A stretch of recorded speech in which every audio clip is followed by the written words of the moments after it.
Well, it seems to be late in the season to still be talking about thunderstorms. That's exactly what we have seen through Ontario the last 48 hours or so, particularly up in the north. Some really strong, powerful storms that were severe warned through Manitoulin Island. Heavy downpours have been what has been reported. Lots of frequent lightning and some strong winds as well. But this was about 1 p.m. where we saw a big line of storms move through the GTA. I've heard rain amounts anywhere from about 50 to 60 millimeters, depending on where you were.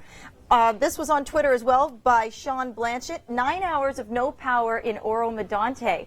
That's just north of Barrie. Basements are flooded, so hopefully they'll get the power back on. There's been debris found, mud, dirt, branches at the top of the Red Hill Parkway in Hamilton and the Link. Storms over the GTA are winding down. In fact, that's we're going to turn our attention now to the prairies, where we start to see the next round of active weather. It's a beautiful look at a shelf cloud, though, through Wyerton, Ontario.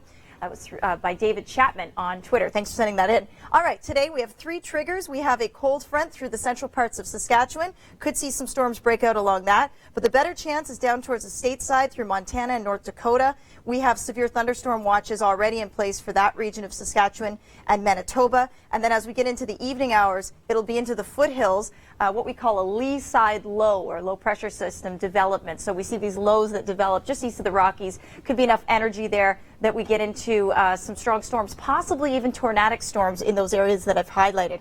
And, you know, it seems like it's kind of late in the season to still be talking about tornadoes and active weather, severe thunderstorms. What are we expecting as far as our fall outlook? Well, we're going to release those details at 9:05 local time tonight. Our own chief meteorologist, Chris Scott, did an excellent presentation about some of the science behind the forecasting a fall season or a winter season. You can check that out on our website. Just look for that picture there of Chris. It's certainly worth the watch. Stay tuned. We'll have details on that active weather in the prairies. Thanks for staying with us here at the Weather Network. I'm Jaclyn. Take a look at these pooches in the water out in Vancouver, grabbing the stick. Hey, wait, that's mine. Hey, oh, now they're fighting over the sticks. Very cute. Yeah, nothing better than cooling off, and make sure you're not around when they decide to do that shake. Yeah, I always get wet whenever the dog does that. It is National Dog Day today in Canada, August 26th, so we're celebrating the dog. And we've been featuring all kinds of great photos, thanks to all of our wonderful Twitter followers, both sent into the Weather Network as well as my own feed.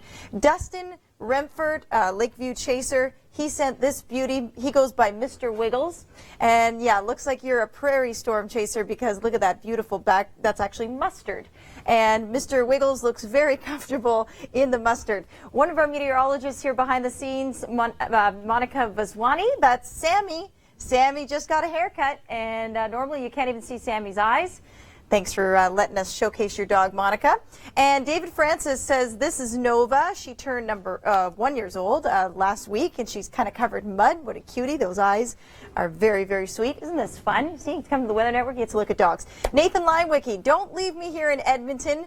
Yes, this is little Dexter. Very, very cute. Speaking of Edmonton, by the way, thanks for everyone for sending those in. You can keep sending them. I'll probably get them on air for the rest of the afternoon. But speaking of Edmonton, as well as the rest of Alberta, you're under the gun today for some active weather in the foothills. Of course, we'll be talking about that, tracking along radar. And we'll be talking about storms that are brewing in southeastern Saskatchewan. We have a low pressure system situated in around North Dakota. That's kicking up some storms. In fact, some of them could become severe, possibly even tornadic. We'll be watching that as they move into Manitoba. Lots more to come. We'll be talking about flooding in Nevada as well as England, too. You wouldn't believe it until you see it. Stay with us.